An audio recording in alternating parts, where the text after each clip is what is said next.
So you came here 20 years ago, knew what the job was going to be like.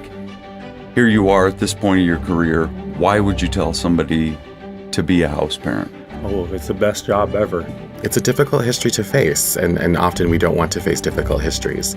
So I think it's important that we recognize that it's central to Indigenous people's history, and I think in shaping of this country and how Indigenous peoples have come to be where they are today, it's vital to know that. When we start our lineage at St. Joseph's, or as Native Catholics, or Native people, or settler people who are trying to live in right relationship on this land, that's who we should look to as our founding father, and say, okay, we can do better because we know somebody who did better in far worse situation.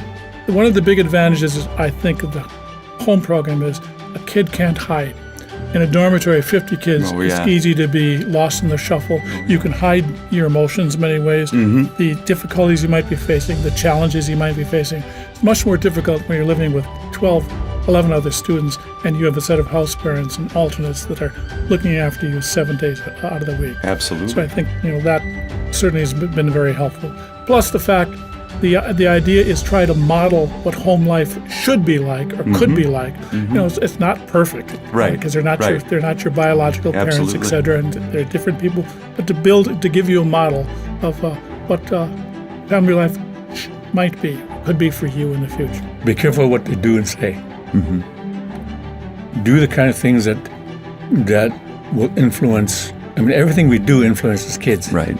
So we need to be very careful about what we do, how we do it, what we say, because we're the role models, whether we like it or not.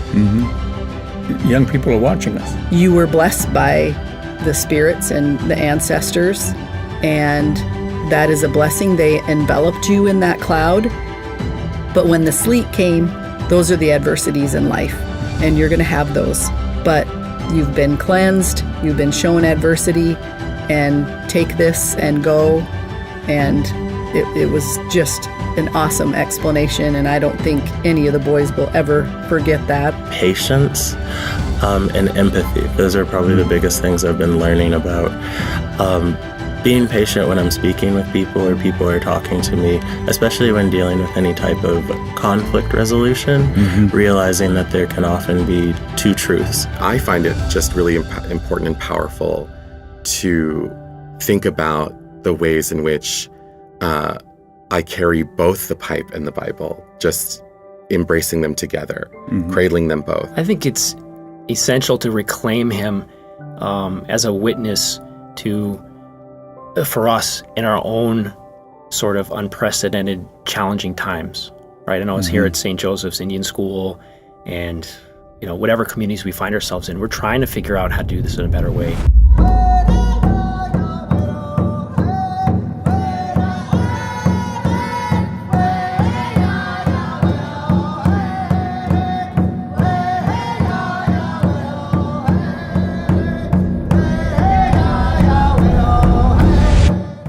Welcome to Hochoka Podcast.